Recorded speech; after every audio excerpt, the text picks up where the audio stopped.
All right. Guess what, you guys? You're back. Or maybe you're not. Maybe you're here for the very first time. But either way, this is Behind the Visual with Mark Hansen, the podcast where I interview all those people responsible for the images and videos you see out in your world every single day. I am your host, advertising and lifestyle photographer Mark Hansen. And today, my guest is Krystle Mortimore. Krystle is the executive producer, brand lead for Nike Global and North America at Wieden and Kennedy. This is an interesting podcast. This is a very cool, very fun interview. You guys definitely need to check this one out. Let me know what you think about it. Thumbs up it, comment on it, subscribe, all that kind of stuff. But this is a cool one. Krystle works at Wieden and Kennedy.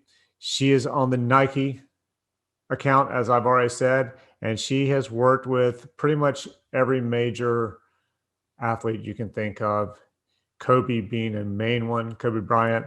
Also worked with LeBron James. She has worked with Cristiano Ronaldo, and she has some really cool stories about all those. She even has a cool one about the time she played horse with Kobe, and it was very close.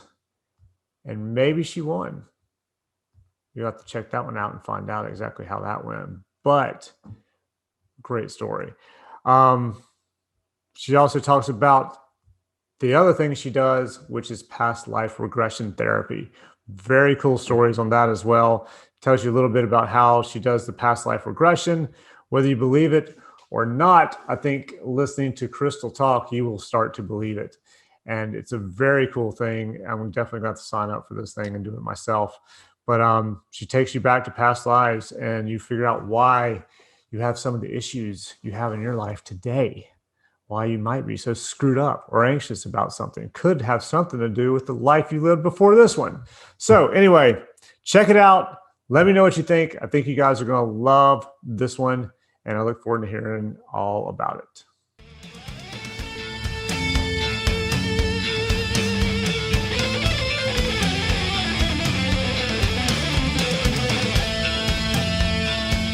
So tell me a little bit about you. Like, where'd you grow up? How'd you get into all this? But where'd you grow up, first of all? So I grew up in Eugene, Oregon. Okay. And if you know Eugene, I actually grew up in Pleasant Hill, which is like 20 minutes south of Eugene. Yeah. So we have land in Myrtle Point. Oh, okay. Any idea where that is? You know what's so well, I played basketball, and I feel like we played Myrtle Point a couple times, and they were a smaller school. Oh, yeah. I think we did. No. Yeah. I think that town has one stoplight. Yeah. Well, that's like Pleasant Hill as well. Yeah. Yeah. So very similar. Yeah. I was going to ask you what sport you played, because I saw that you said you played sports. So you played basketball, huh? Yeah. Yeah. Basketball was my first love. Yeah. What position? I was a shooting guard, but that got a little challenging when I got to college because I'm only 5'5". Oh, wow. So, I was I always got mistaken for a gymnast when I was around the athletes. They're like, "Are you a gymnast?" I'm like, "No, I'm on the hoop team." It's like Muggsy Bogues. Yeah. He's tiny. That dude's what, like 5'5", isn't he, or something like that? Yeah. Yeah. Pretty short. So I want to try and figure out a way to just put it on you. Oh yeah. Okay. Hide self view. Boom. Okay. Yeah. Perfect. Yeah, so now I got it. So it's you here, and I'm a little up there. Yeah. So yeah. Well, yeah. So you played in college as well? Yeah. Yeah. So I played at Boise State. I first went to Boise State, and then I transferred to Lewis and Clark College in Portland. Was Boise State, was that a scholarship thing, or you just wanted to go there? It was. Yeah. I got a full ride there, which was my dream. And that was awesome. And then, I went to Lewis and Clark, and I was on some type of partial scholarship. To be honest, I still don't know exactly what that was. Right. But I was there, and they were helpful. Well, that's good. Yeah, my daughters are on a scholarship too, daddy scholarship. Yeah, right. I know. I have two daughters, 13 and 14. So Oh, wow. I know all about that. You went back to back. I did. Wow, Yeah. that's impressive. Yeah. Yeah. Yeah. It's Mine are tough. 21 and 18. So I've actually one that's been in for 3 years, has 1 year left, and then my other one starts this Okay. year. Okay. So she starts August something. Wow. Yeah. We'll have to talk more about that because Yeah. trying to So, save it. okay. So after, how did you get into advertising? So if you're going to school for basketball, what led you into producing, advertising, all that kind of stuff? Where'd that come from? Yeah. Yeah. It's hard to figure out like where to start because there were so many interesting things that happened just with basketball, just Yeah. the connections I made and the people I met that kind of came up later when I started at Wieden. But yeah, like I said, I started with basketball. I guess I'll start with when I was in high school. I was a part of this basketball program called Triple Threat Basketball. And they were based in Portland, Oregon, and it was an elite basketball academy. And he trained pro players down to like elementary kids. Oh, wow. And if you made his AAU team, you were pretty much guaranteed a Division I scholarship, which was amazing. So I ended up making his women's team. And I guess I got to tell this part of it. When I was 17, I went to a Lakers game with my coach and I met Kobe. Really? And it was so weird because I was 17, knew obviously nothing about advertising or producing. And I met Kobe that night. And I told my roommate at the time, because I'd moved out of my parents' house to come train up in Portland. So I told my guardian, I'm going to work with him someday. And she was like, what the fuck are you talking about? All right, hopefully it's okay. You can definitely, yeah. And I was like, I don't know. I don't know why I said that, but I just feel like we're going to work together someday. So forgot all about that. But of course, Kobe is like favorite player from day one. Went to college, went to Boise State, majored in business at first, Okay. transferred to Lewis and Clark, switched my major to art with emphasis in photography. And, you know, at that age, you're not really thinking about what am I going to do as a career in my life. I guess I was just assuming I would fall into coaching. To be honest, I really wasn't thinking about it. And I want to say my junior year going into my senior year, my older brother was like, you know what, you should probably, I don't know, start thinking about an internship. And crazy enough, he was like, I don't know, why don't you think about Wieden and Kennedy as an art producer on the Nike account? Literally what my brother said. Really? He knew somebody that worked at Wieden. Okay. And I was like, what's Wieden and Kennedy?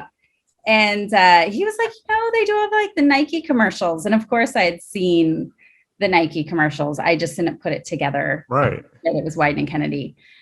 So I was like, that actually sounds perfect, sports and photography. And then sure enough, a father that I trained with one of his kids at Triple Threat, he was the creative director on the Nike basketball account. His name's Jimmy Smith. And he did that like freestyle Nike commercial, like dribbling to the beat one. Oh, yeah. So I knew him, which was kind of my like key in. And they were having like a paid internship that I applied for in the art production department. And it went well. And then I get a call and they were like, they left me a message and they were like, hey, we really loved you. We're actually not having the internship program this year, but if we were, we totally would have hired you. So thank you. I was like, what? Okay. So I called back and was just, my dad was like, you should still do it, maybe do it for school credit or something. And so, yeah, I called back and I was like, I'd still like the opportunity. I'll be an unpaid intern for you. Do you think you can give me school credit? And of course, the head of art production was like, hell yeah, you can work for free. So that's how I started. Yeah, as an unpaid intern. That's crazy. I've now been there, I want to say 18 years, and just kind of worked my way up. I've been on the Nike account I assisted obviously at the first like 3 to 4 years, right? But have been on the Nike account that entire time. And so to bring it full circle, I ended up working with Kobe from his first campaign to his memorial. Really? So yeah, that was wild because That's crazy. My friend still brings that up. Remember when you were 17 and you said, I'm going to work with him? Yeah, I'd bring that up too. Yeah. Yeah. That's a trip. Yeah. Wow, I can't believe it. Well, okay. Yeah, I mean, you had to have known something deep down, I guess, someplace just hit you. Yeah. Yeah. And it's interesting because now I know you know a little bit about the spiritual work that I do. Where it's like, yeah, when I look back, I was like, oh man, I was getting these downloads young. And they wouldn't make sense when they'd come through, but sometimes I'd communicate them, sometimes I wouldn't. But that's a prime example of sometimes when I get these downloads. Right. Yeah. Wow. That's really, and you've been on Nike the entire time you've been there. Send help. What was okay, so I'm assuming you've done a lot of big shoots because it's Nike. What was the one that was your first one and you had your biggest position on the shoot? Was there ever one, I guess, where you were like, you went into it and you're thinking, wow, I'm nervous. I don't want to screw this one up kind of thing? Oh man, that's a good question. Honestly, I feel like all the LeBron ones, the Kobe ones, you always felt the pressure on those ones, especially LeBron. There was a lot of pressure to make sure those ones were buttoned up. Yeah. Like we had to measure how many feet he had to walk from his motorhome to set, time out how long that's going to take. It had to be dialed. Really? Oh yeah. And a funny story about that actually is part of his rider. Athletes always have their rider, is tropical Skittles is always on his rider. He never touches the tropical Skittles either, but it's on his rider. Is that one of those to make sure you're paying attention kind of things? I know, right? Right. And yeah, I mean, everything was going great. We got everything on his rider. We were all prepped, ready for the shoot. We were at the pre-pro with his, main contact. And at the end, I was like, oh, super minor. Can't find the tropical Skittles. And it was like silence. It was like, what? I was like, we'll find the tropical Skittles. So there was actually another shoot going on that we were going to pass him to. Yeah. And we called that line producer. We're like, do you guys have tropical Skittles? Can you share some with us? Wow. But yeah. And he doesn't eat them? No, he never eats them. No. Was this one of those where did you have to measure out how long it took to go from his trailer to set? Was that because of like he's there for a specific amount of time, or was it also in his rider that he can't walk more than 20 steps from his trailer to his rider? Yeah. No, it's just to be dialed with time. Yeah. And just to be prepared with the information for sports marketing. Like, okay, it's roughly about 50 feet from set. Yeah. Okay. Yeah, so I would say I feel like in the Cristiano Ronaldos, that was interesting for me because I've mostly worked with, to me, the big shoots for the NBA players. Right. But it's a whole other level when you're dealing with these global football players like Cristiano Ronaldo. Yeah. My tactics don't work as well with football. I mean, I guess I'm just more on the vibration of the NBA players with like the music taste and everything. And we had a big Cristiano shoot, I want to say in Barcelona. And we were there, I want to say for 3 or 4 days. And, you know, with stills, when you're shooting in conjunction with TV, you get what you get in terms of timing. Stills are this redheaded stepchild. Absolutely. Yeah, I get that. And, you know, day one, we had pre-lit, we were dialed. I think we originally asked for an hour. We had like 14 setups to get. And then, you know, day one, we don't get them. So we practice all day. Okay. And I was like, okay, you know, I know we said we need an hour, but we've literally practiced this 50 times. I think we can get away with 30 minutes. Day two. You know, hey, you think he's going to come to our set today? We don't get him. So I was like, okay, let me pay $5,000 to move our set like right next to TV set. So when he walks out for a break, he has to come with us, right? Or come to us. So we do that. We spend the money, move closer to set. I think there was like so by that time I was like, okay, now we've really practiced. Like I just need 15 minutes. I just need 15 minutes. So I want to say we were on our last day and I was like, okay, just give me 10 minutes. I was like, we got this down. And there was like, okay, he's getting a break and it's a super shoot. So there was like another crew from some other agency there. And I was like, okay, we're right next to TV set. They're like 50 feet away. So then I start like playing whatever hip hop song was in at that time. I'm like, how can you resist? Like we got the jams playing, you know, he walked right by us to that other set. Were they playing different music? Yeah, maybe some European flair. I don't know. But I was like, what? Okay. So we finally got him.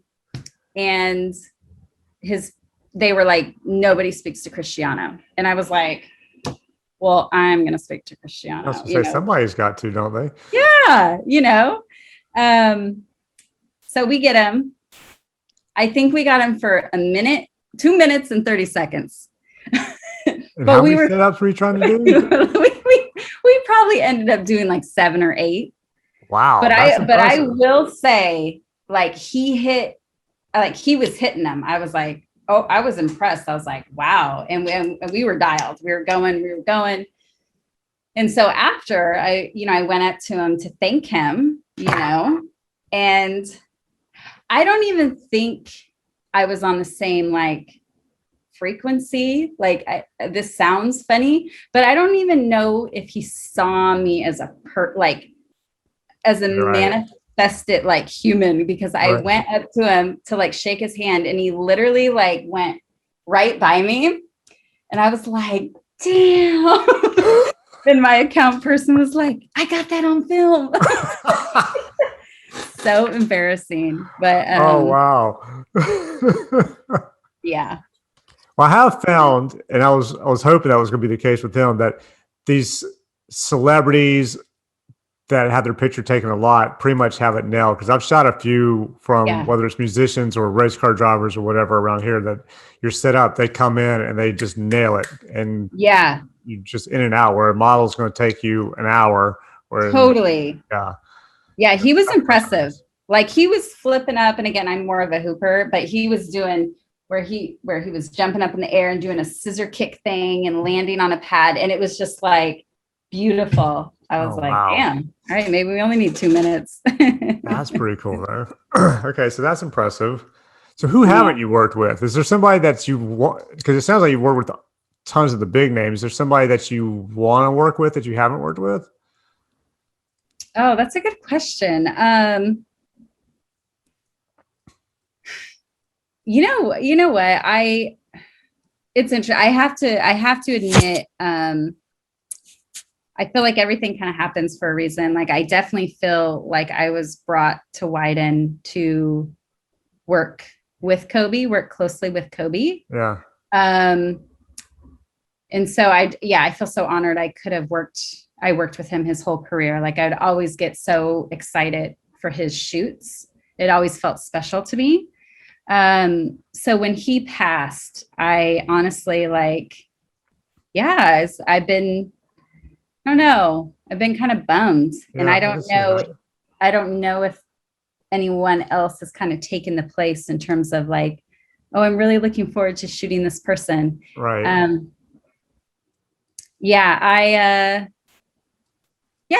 don't know if there's anyone that Does Nike still do stuff with Michael Jordan? I haven't been paying attention to Jordan lately. Well, Brand Jordan is kind of new to the Portland office. Okay. But in the past, I've worked mostly Nike, and they don't often cross over with Brand Jordan athletes, but that could be cool. Yeah. I'd be excited about that one. Yeah, that might. Yeah.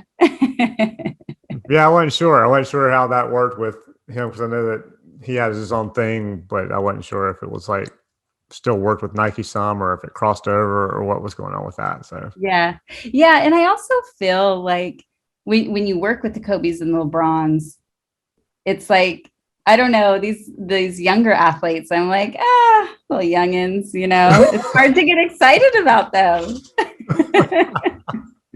Well, like Zion, who's got him? He's with Brand Jordan. Oh, is he? Okay. Yeah. All right. Yeah, because he's a baby. Yeah, he's a baby. They're babies. Yeah. Wow. Well, it sounds like you have a very cool job. Yeah, it is cool.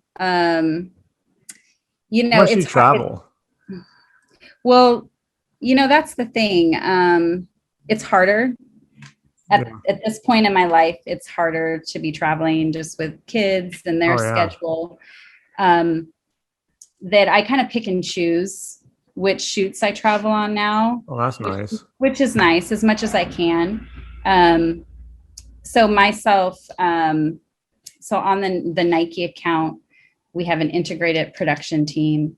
And I'm one of the EPs that has the art production expertise. And then my partner has more of a film broadcast expertise. Okay. And we have a pool of producers that are a mix of film, art, digital, experiential. So oftentimes we kind of more so, all the projects come through Jake and I, and we kind of oversee the producers, and then we produce what we can. Right. As well. But I definitely try and do more of the simple shoots now. Yeah. I can see that. Yeah. You don't want to travel as much with the kids home and all that. Yeah. But when they go to college, different story. That's what I'm saying. Yeah. Starting August, I'm like, all right, I'm gone. I'm going to start traveling more and shooting more location stuff that's farther away. I think. Yeah, for sure. So when you became, so your title on LinkedIn says brand lead. What's the difference between what you do now and what you did, 10 years ago, 15 years ago, when you first were getting started? I was traveling a lot. Yeah. And I've went through many episodes of burnout because I was on the go, even with my first child. I mean, because back then you only had 3 months off. And then I was back out there on the road. So I was typically traveling every month back then. And now during COVID, obviously nobody's traveling, but now I'm sticking closer to home and kind of sending out the troops now. So that's probably the biggest difference. Okay. So how's it, as far as you having producers under you, and then do they like look and bring you new photographers and directors and stuff, and then you look at those and narrow that down, and then you take that to creative directors? Is that how that works? Oh, and like in terms of my role? Yeah. So there's probably, I want to say, I don't know, on an average 10 to 12 active Nike projects at a time. Wow. So kind of what the process is, Jake and I will be involved in all the briefings, and the two of us will kind of figure out who's the appropriate producer for the job and how many different producers it might need. Like, for example, because now we're an integrated production team, craft expertise is very important. So often people have majors, but then they have minors as well, because we're trying to get them to flex a little bit more. So obviously, if it's a big shoot and there's a big broadcast spot, there's KVs, key visuals, there's, we'll assign multiple producers. But if it's, say, like a small athlete story with a smaller budget, it might be a situation where we have a film producer produce it, but also the stills. And I just work closely with them on like finding the photographer, negotiating the usage. But a lot of times, like, Jake and I are like scoping everything out, keeping things moving along, maybe until we can put a producer on it, or so we're all just like keeping things moving over here, until we can, hot potato it to an actual producer, or sometimes we have to take it ourselves. But yeah, in terms of like finding the artists, sometimes that will be me. I'll do the initial list, I'll put the person on hold and then pass it off. Or like, I'm working with a younger producer now who just sent me a list of photographers, and I'll just kind of check them out and say who I think, would be best to share with the creatives. And yeah, so it's kind of all over the place, a mixture. When you guys do video and stills, how often do you do one where you have a still photographer or a director doing both at the same time? So let's say a still guy doing the motion, or a motion guy doing stills as well. Has that ever happened? We never do that. In theory, because you keep hearing that a lot from these reps. Like, if you listen to reps talk, they're like, do stills, you've got to start doing video, you've got to do motion, you've got to do motion. But every art producer I've talked to, a creative director, especially on bigger stuff like you're talking about, they never do the two. There's always a video crew and there's a still crew. Yeah, I definitely think that photographers should definitely learn how to at least like direct motion. Absolutely. Because there are a lot of smaller budget projects that are more visual driven, maybe not as much script or speaking, that it's great for a photographer to lead that. And whether he hires a DP, because for us, it doesn't make sense, like, especially when you're sharing an athlete or celebrity, because if you have one person, so you're either not shooting video or you're not shooting stills. So you always want to have separate people doing that. So, I mean, on Nike, I would say 95% of our shoots are integrated in conjunction with each other. That's always how it's been on Nike, because we're sharing an athlete. So we've gotten really good at, even if I bring a photographer in from the outside, typically I will work with production support from TV to make sure it's a really embedded situation. But during COVID, now I'm starting to really look to the director, like, who are the photographers you like working with? Because we're not there on set. So they really have to know each other and have a good relationship. But no, we always hire separate bodies, have separate cameras, so that things can be shot simultaneously while it's happening, and then dedicated time for each party. Yeah, and I think that makes sense. This is the first, I have a shoot Friday, and it's the first shoot that I'll be doing where I'm actually shooting stills, and then we're going to shoot some video, because they want to pull off a 30-second video. And the good thing is, for me anyway, when I was in college, I was literally probably like 2 classes away from having a double major in advertising and broadcast production, but I didn't see any reason having a double major in communications. So I got out. But most of the shoots I do have been, they're shooting motion, and then I'm set up to shoot stills along with it. So either right after they finish shooting, or sometimes I'm shooting while they're doing it. And then sometimes it's literally we've set the lighting up to match the motion, and they come in and we just nail it. because they needed stills to match or whatever. But so this Yeah. is the first one I've actually had where you hear everybody talking about, or at least reps talking about having to know both. So this probably will be the first shoot I've done both at the same time. Yeah, there's definitely a lane for that for sure. We're seeing that more and more. Yeah. It's always smaller shoots. Yeah, like this is a small shoot, so it's not a big shoot. It's for a bigger company, but it's a small shoot for the company. And then other times I've done video, it's just been strictly video. You know, right. But it's also smaller. I'm not shooting Nike ads. Yeah. To shoot Nike ads, no, that would be one where I'd be like, I might have to turn this one down. Oh, for video? Yeah. Oh, they're probably not. I'd probably hire like some badass DP. Right? Yeah, exactly. Well, I heard that about, who was it? Gilles Bensimon, the photographer. Like, he had never shot a thing in his life, and he was shooting. At one point, he shot everything for Elle magazine. He even had a pseudonym, so you wouldn't know that he shot everything, because he was dating the daughter of the guy who started it. Okay. So he hired all of her Brits as assistants. And so he didn't have to know anything except how to push the button on the camera. Totally. Yeah. Okay, so I'm guessing your favorite person you've ever worked with is Kobe. Yes. Also the nicest? Yeah. He is definitely, I will say that. The thing about Kobe is he really loved advertising. Like, he even started his own advertising agency, Zambezi. Wow. So he loved the process. He appreciated like everyone. And there was time, he would always come on time. He would always stay as long as he needed to get it done. He would thank us, like bring us all together and, you know, say, I know that you guys have missed family time to make this happen. I appreciate you. Oh, and he was just very professional to work with. Oh, that's very cool. Yeah.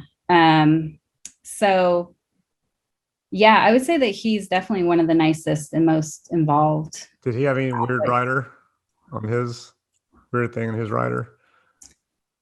Trying to think. He always had Roscoe's in there. And usually some alcohol. I can't remember his alcohol of choice, but yeah, he could throw back after shoots. That's for sure. Hey, well, that's all right. It's better to do it after the shoot than during the shoot. Yeah. God. So you've definitely led a very cool life. It sounds like. Where's the coolest place you've traveled to? If you had to go back just to hang someplace, where would that be? Probably Australia. We went to Australia. The one I've literally shot 2 other clients in my whole career. It's been like all Nike, and then I did two projects, one for like Chrysler and one for Ivory. And we wanted to shoot lavender fields. And so they weren't in bloom here. So we had to go to Australia. And of course. It couldn't be a stock shot. No. There was no client. And it was lovely. So where'd you go in Australia? Oh, I have the worst memory. I don't even know. That's all right. We were just in lavender fields, and I loved it. Everything I've seen about Australia looks amazing. It looks very pretty. I have a friend who used to be an assistant lighting director on every major country musician tour, and I guess they just went to the big cities, you know, like Sydney or wherever in Australia. He was like, yeah, whatever, man. He said it's like going anywhere else in the state. There's a Kmart on the corner and, you know, a Walmart or whatever. He said, I don't care about Australia. So Australia, because I always thought every picture I'd seen of Australia was very cool. And I thought, I'd like to go check it out. And then he said that. I was like, all right, well, maybe not. How long was that flight? It was long. I mean, it was so long ago now. That was pre-kids. Yeah. But it was long. The other cool place was Switzerland. Switzerland was dope. Yeah. Yeah. Switzerland. We went to the Swiss Alps. And that was amazing. Did you go in the winter? Yeah. I was skiing down the Swiss Alps. Yeah. Wow. It was nice. How cold was that? Oh, it was cold. I was trying to do too much. And we were shooting some skier. I forgot her name now, unfortunately. But I went up to the top just to make sure my photographer was getting everything he needed. And my fingers started going numb and I was kind of freaking out. Really? So the medic had me put him on his stomach and I was starting to get feeling back, but yeah, they had to race me down. It was cold. Wow. All right. I was like, you just send me the images down here. You'll be fine. We had that happen one time and we were doing a shoot and we were on a boat going to the location and the model's fingers were starting to turn blue. And I was like, what the hell do we do? And there was a person on the boat whose husband was a doctor. Yeah. And for some reason I was just like, what do we do? She goes, tell her to stick them down her pants. I went, yeah. Okay. And she did it. And I was like, I never would have thought of that. But yeah, that worked. Yeah. But you had to put it on the medic's chest, stomach. Yeah, I was like, was he hot? Or he just but he had a warm stomach. Oh, well, that's all that matters, I guess. Oh my God. So you guys must stay pretty busy. Yeah, we definitely pump out the stuff. How did you do it? So for the last year, how have you been doing it? You've been working from home and all that? Yeah. Everything is remote. So we usually we look to hire local. Yeah. And again, all the shoots that I've been a part of are in conjunction with TV. So we'll have like our main unit there in town, the director, the photographer, just the small crew, and client and agency, we zoom in. Right. And you get a screen view kind of deal. Yeah. Yeah. We have the whole feed coming through. And then we're just all on Zoom. And it is different because when you're on set, you can have all these like side conversations. Right. Yeah. And you're all together. So all now texting each other. Yeah, there's still text going on. But yeah, it's nice. And it's so funny because you can go from like LA to New York shoot in like 2 minutes. And don't even leave the house. What'd you say? And don't even leave the house. Yeah. Yeah, that part's good. Although I did one the other day and we were doing that, we were sharing the screen and one of the art directors, I actually had an art director on set. Okay. But there was another art director in LA, or maybe two art directors in LA watching. And then the client was also watching. And everybody had different opinions on what we needed to do, how we needed to shoot. And it was funny because the art director on set was just getting so pissed off about the whole thing. He was just like, nobody's here. They don't know this or that or whatever. And I was just going, well, that's what they want. We'll shoot it that way. We'll try and, we'll do what we can, make it happen. But it was good, I guess. He didn't think it was the greatest thing, but it's good. hard. It's hard. Yeah. But there's also something nice. I'm finding that it's nice to I think our clients are pretty understanding of the situation. So they're not as picky as they typically would be on set. Right. And it's nice to just like have just the main people there, just kind of doing their thing, without all the voices. When did you guys start shooting again? Was there a time where you weren't shooting? Why, during this COVID thing? Yeah. Started back? In the very beginning, we weren't on set shooting. It was very much like existing footage, existing imagery, illustration. How long did that last? I'm trying to remember. I feel like the first few months. Yeah. Yeah. For me, I literally sat around. Well, the good thing was I met Maria, my new agent. Got rid of my old agent, redid my entire website. So it was good, but it was 4.5 months or more. I mean, just not shooting, which is the longest I'd gone without actually working since I was 15 years old, I think. Yeah, that was wild. Yeah. Yeah. And there was and I know a lot of photographers were like doing shoots via Zoom. Yeah. I was like, how is that even work? I'm confused, but we never did it that way, but I know that was happening. Yeah, I'm still trying to figure that out, really how it works and how the quality is decent. 'Cause I saw some people doing it. I was like, I don't know. I don't know that I could look at that later and be okay with it. But was the guy shot the royal, what's his name, Harry and Meghan or whatever, on an iPad somehow? Right. I know. I was like, is that just like the screen, shift 4 or whatever? Yeah. I was like, how is that? Did he have control of the iPad and he's shooting it? Or I don't understand how that worked, but okay. Yeah. Are you guys going to go back to the office at any point? Have they said? Good question. So I think starting July, there'll be a small group of people that will come into the office that just can't maybe have a hard time working at home, or like me, I have horrible internet where I live. So, but I don't see until early next year till like everyone's fully back. Yeah. So many people are working from all different places right now. Do you think they'll keep any form of that, like a hybrid thing? I think so. Yeah. I think it's going to be very flexible, especially starting out. Like I could see maybe 3 days a week in the office. Right. But you still need, any meeting that you have in person, you're going to have the Zoom capability for people not there. So it's going to be interesting trying to figure out how to go back to normal life. Oh yeah. Or I don't think we'll ever go back.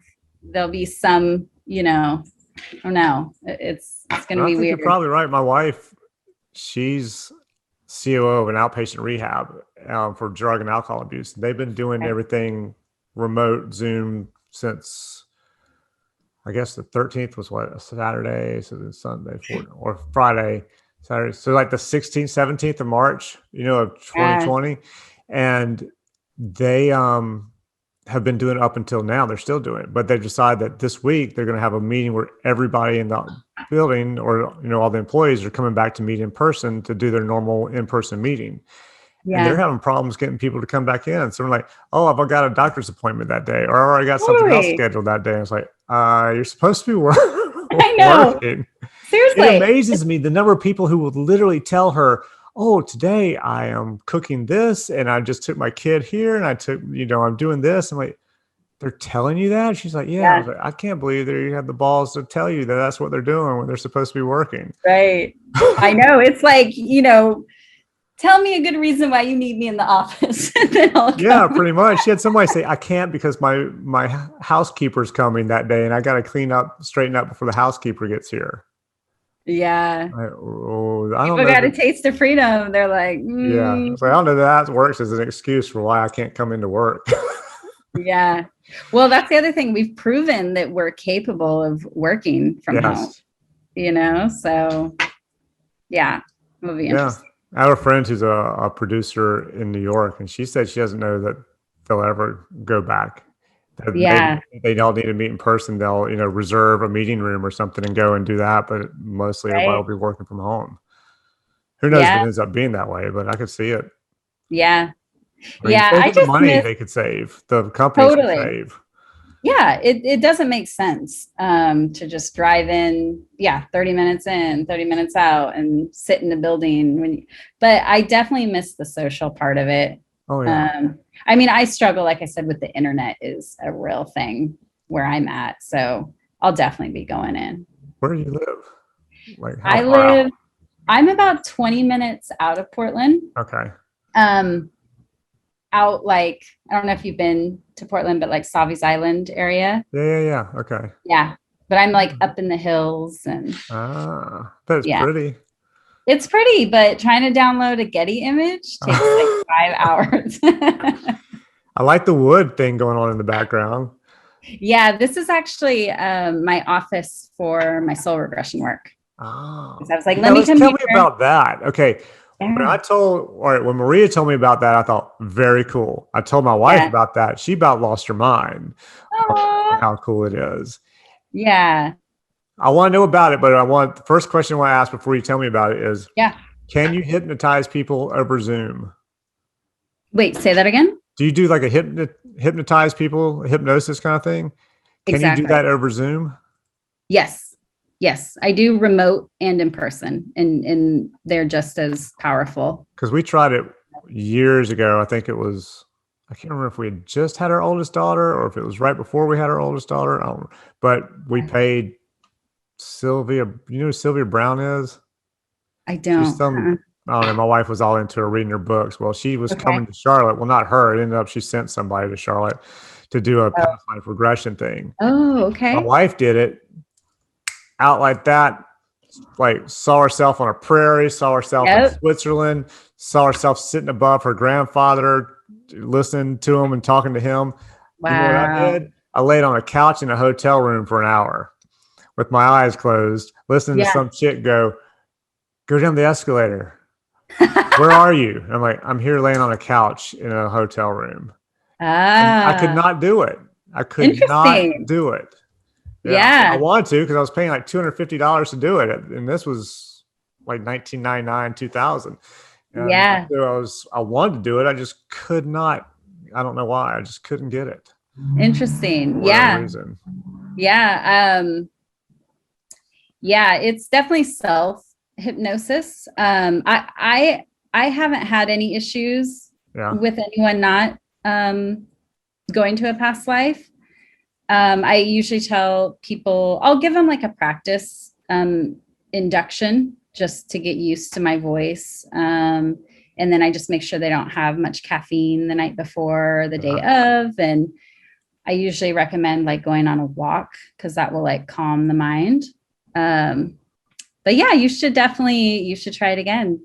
Don't be scared. Well, yeah, that's what she's telling me. She's like, well, you need to do it again. We need to do it again. And I told I told my oldest daughter yesterday, and she was like, "Ooh, really?" And I said, "Yeah." So she's thinks it sounds very cool. Yeah, both of them do. And I would love to do it because I would really like to know. My only concern is that I'd do the exact same thing again. That I would just lay there and just go.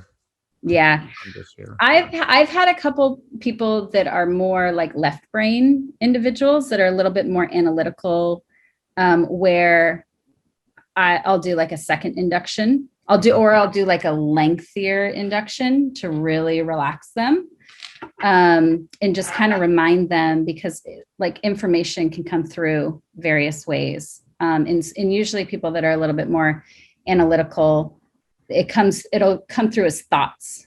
It'll just drop in your head as thoughts. So you may be like, okay, this is just my mind. But if you keep communicating them and keep following them, you kind of get deeper into trance as you do that. And before you know it, you're like, oh shit, I'm definitely in a past life right now. That's cool. Yeah. Okay, so yours on your website, it says it's a therapy as well. Take me through the whole thing. Tell me how it works. Yeah. Tell me what the deal is with it. Cause I'm really interested in it. Yeah. Yeah. Well, I'll just quickly like how I fell into it. I was at a bookstore and I saw this book. It was like evolving soul, like healing your soul through past life incarnations or something. And I was like, what? And I ended up reaching out to the woman, Linda Backman, she's like world-renowned soul regression therapist. And she learned from like the father of past life soul regression, Michael Newton. Wow. And of course she's from Colorado, but she just happened to be in Eugene like that next month. And I'm like, of course. So, so I was like, okay, I got to do it. And, it was so life-changing for me. I didn't even know what I was getting myself into, and I'd never done hypnosis. And I went into actually a couple past lives. Most people stay in one past life. I went to a couple. But the clarity that I got was insane. Essentially what it is through hypnosis. I'll take people into a past life. And you're always shown past lives because in some way they're like affecting your life today. Right. So a lot of times you'll be shown like maybe why you have anxieties about certain things, fears around certain things. You may see a life that you've shared with another person that like explains the relation, like the dynamics of the relationship now. But whatever you're shown, it's like you're shown because it's affecting your life. Right. So I'll do like a hypnosis induction. We'll go to a few scenes from a past life. And all this information is coming through various clairs. Claircognizant, which is a big one. It's like information is being dropped down. Clairvoyance, imagery, clairsentience is a big one. Like you will know, like all of a sudden you'll just be like crying. Like you'll feel the emotion into the death scene of that life, and then into spirit, where communication with spirit guides, deceased loved ones often come forward, and whatever questions that you have that you're trying to get the answer on, I'll ask those, and the answers come before I even finish asking the question. Really? Yeah. So it just provided so much clarity for me at that life, why I have anxiety about certain things, the purpose of certain life events happening. Does it help? Did it help clear up your anxiety about things, or just? Yes. Yeah, because it's once you can identify, sometimes it's like that comes from in life today, but sometimes it comes from past lives. And once you can kind of identify, it's so powerful. Once you can identify like the root of it, there's a release that happens. It's wild. So it's like one of the most like therapeutic things, because you can go straight to the source of the issue. There's this book called like Many Lives, Many Masters. Yeah, I think my wife has that one. Yeah. So there's a lot of like psychiatrists that do age regression, where they'll use hypnosis to take someone back to their childhood trauma. But what they were finding is like people were going to past lives to get to the root of some issues. So yeah, it's just like amazing work.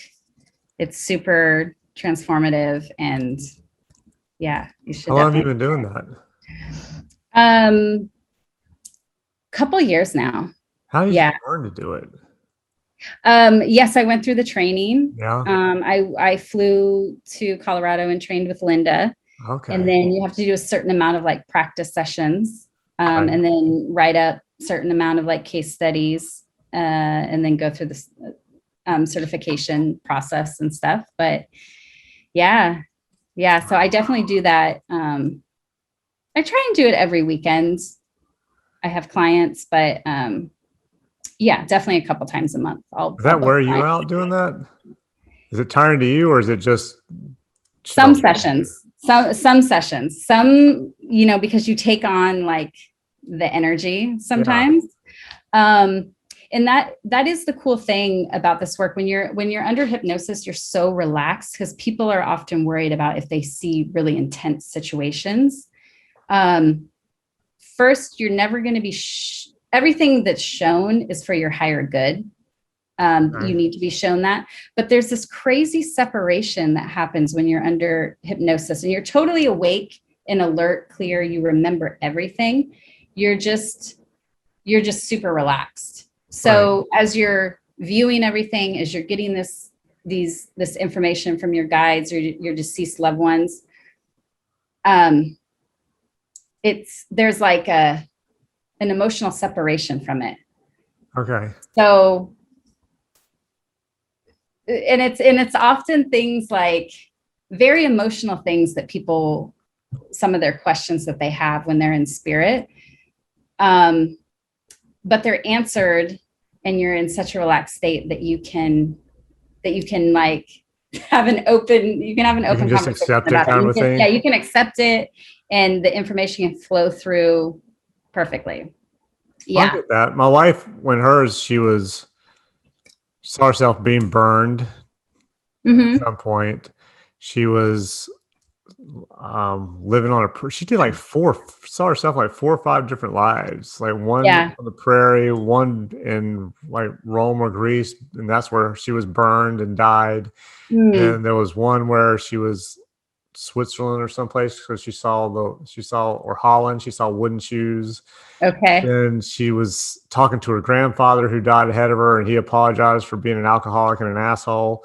Yeah. And maybe something else. I can't remember. She had it all on tape, and then she gave it to my dad to listen to, and he lost the tape.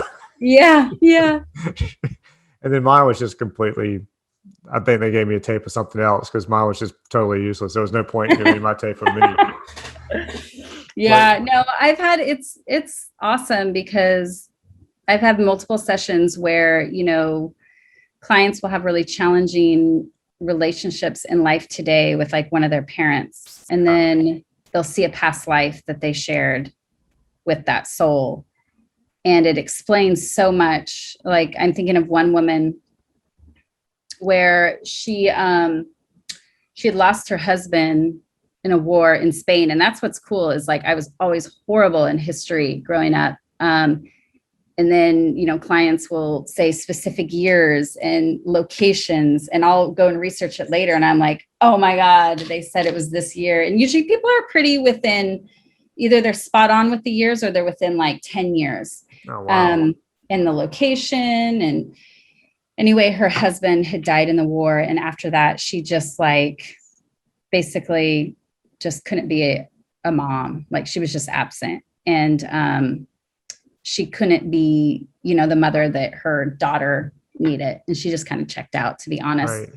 Right. And that soul is the soul of her mother today, which she always felt like her mother never accepted her, but she realized, it wasn't that she couldn't accept me, is that I failed her as a mom in a past life. And they really repaired. She just saw her mom in a different light, right. And they were able to repair that relationship. And her mom passed a couple months after that. And so for her, it was amazing to be able to repair that relationship. Do you talk this stuff through with these people when they come out of the hypnosis? Do you guys have like we'll do a processing session kind of thing? Yeah. Yeah. Cause I'll do like an interview up front, and that's me using my own intuition of like things to ask that are kind of coming to me. And that's so that I can kind of connect the dots. Once I take them to a past life and we come out of that, I'll more so help them process. Like, I wonder if that came forward that relates to this. And and we'll process for about 30 minutes after a session. But then I usually set up like a post-processing session, like a couple weeks after, because a lot of things will start to connect, like days after, weeks after. All right. Yeah. So you see a lot of the stuff like just pops into your head about people while you're, either talking to them on this or just life in general. Mm-hmm. Yeah. And I've just learned to trust that. And usually when I'm doing a session, I'm getting downloads of which questions to ask. Right. And a lot of times my clients will say like, that was the perfect question to ask, like, or they're about to communicate it and I'll ask the question, or, I'll know when to maybe bring them back into time to give us better clarity of like why that's happening in the past life. So I just really try and trust my intuition. Yeah. Especially when we're in spirit after they've died in that past life and their soul goes into spirit. When I'm working with like spirit guides or deceased loved ones, just trying to make sure I steer it, right. Keep it on track. Yeah. Do you ever get any downloads just like of people at work or on jobs and tell you like, this is going to be good or this is going to be difficult? Or I mean, I just been trying to trust my gut more. I feel like I get a lot of messages in my stomach. Okay. You just know. That's why they say trust your gut, because you feel it. Trust your gut. Yeah. And then also for me,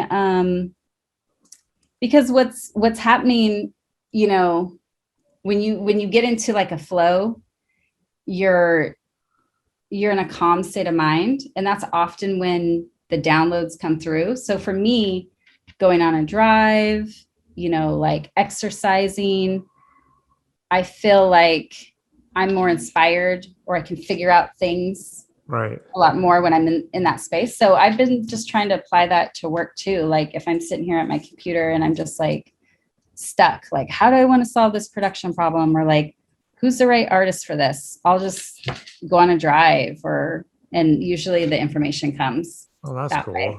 So just trying to apply how I show up in my spiritual life more to this side of things. Are you helping your daughters deal like with any of this and trust any of that, or accept it, or have the same kind of skill? They think I'm weird. Well, they're teenagers. That's their job, I think, is to think you're weird. Yeah. Yeah, my wife tells my daughters to do stuff, and I'm not doing that in front of my friends. Yeah. No, I'll try and build up their intuition by, okay, I'm thinking of a number. I'm sending it to you. What number is it? You know, we do stuff like that all the time, but that's cool though. Yeah. My oldest daughter, I think she has a good feeling about a lot of people a lot of times, because she'll be like, that person's weird, or I can't deal with that person. And you figure out later, it's like, all right, they were a little freaky. Yeah. Something like that. I'm definitely a little bit more sensitive to people's energy.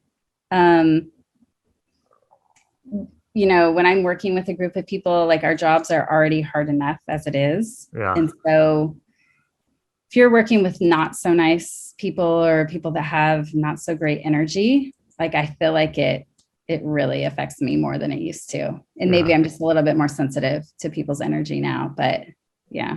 Definitely could be. I used to do a lot of model testing when I first started shooting. Full time. I was basically traveling the country shooting for modeling agencies. And, you know, they bring in a bunch of little newbie wannabe models. You shoot 2-3 looks on them, which was good in the fact that it taught me how to work quickly and work with wherever I'm tossed into. So that part was great. Yeah. What was rough was you'd have all these people in one room. So you'd have all these little models, their parents coming in, they're having to do hair and makeup. You'd go shoot, you'd come in, there are all these people. There were times where I would just I couldn't do it. I would walk in the room, download the images or whatever. And I guess I wasn't downloading, I was shooting film. So I'd come in and drop the film off. And then I would have to walk out of the room and have the makeup artist tell me, let me know when they're ready. I can't deal with whatever's going on in the room right now. And for me, it was never like I'm picking up on somebody evil or nothing like that. It was just like, it was wearing me out. Yeah. For no reason. So I can't imagine being more like you and really picking up on stuff, or like Maria's brother Bernard, who evidently has dead people show up and at any point walk around them. And you see, and I'm like, I don't think I could handle that at all. Yeah, you should check out. So there's this show, Surviving Death on Netflix. All right. And there's 6 episodes. The first one is about near-death experiences, which was interesting. And the last one, the 6th episode, is about reincarnation. And there's a ton of research that has been done out of the University of Virginia.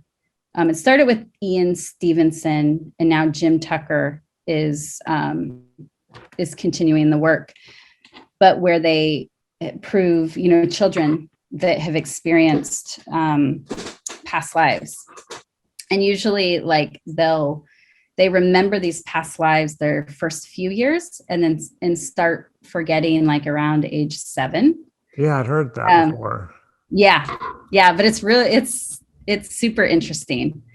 Just the scientific part of it, like proving certain cases. And it's wild. I'll tell you really quick. When I was watching it, there was this kid, he was about 2 or 3, and he was in the backseat of the car with his mom. You know, his mom was driving, and they went by a park.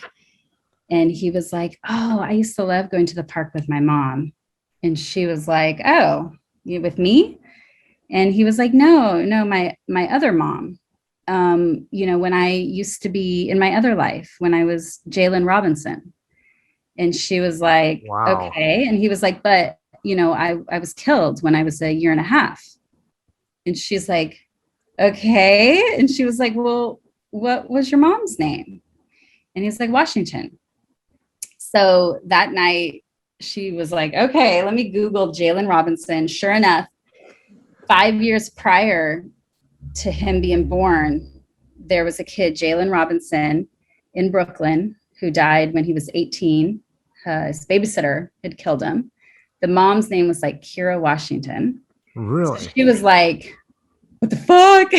Wow. So she had heard about the Jim Tucker, the research they were doing at University of Virginia, called him, and this is all being filmed. Like they brought him out, and what he did was he printed off like 5 different parks.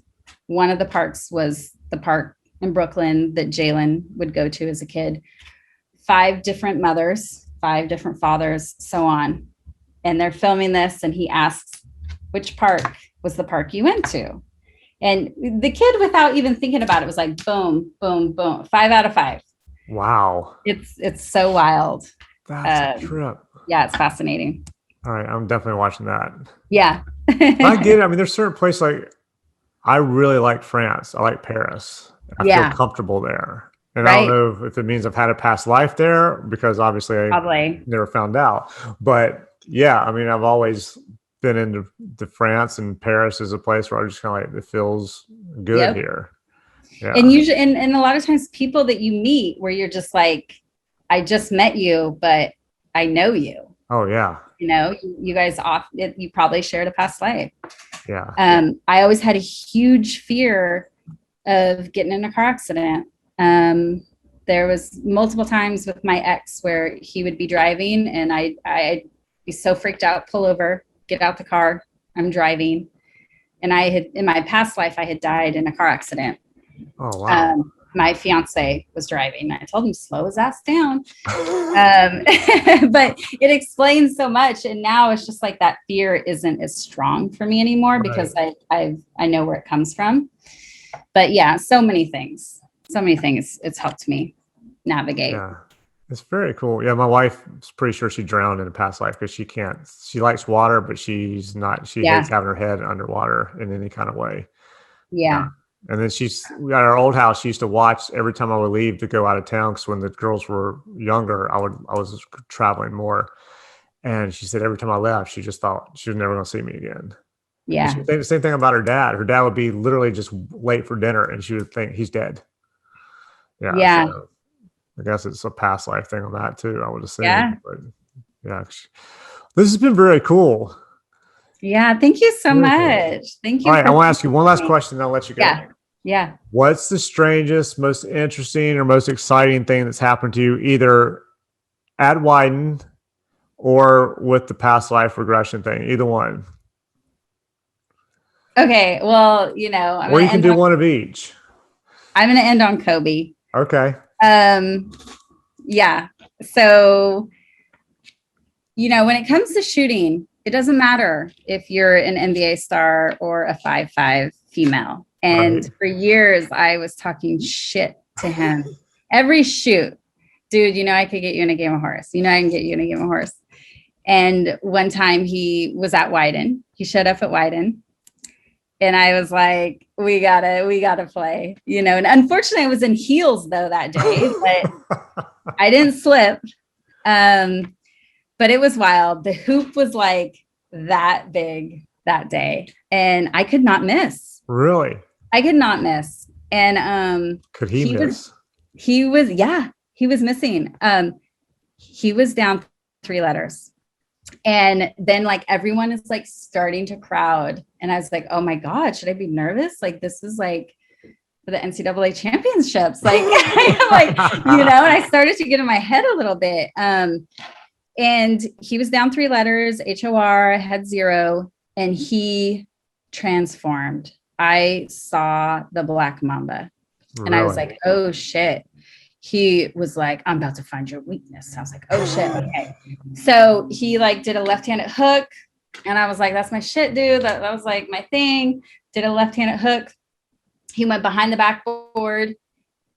I don't know how I made it. I'm going to send you the footage. I have a couple clips. Yes, please. Made that shit. And I was like, oh my God. My spirit guides were like all in the hoop for me. And then he started shooting some shit. Like he was baseline NBA 3 behind the backboard, made it.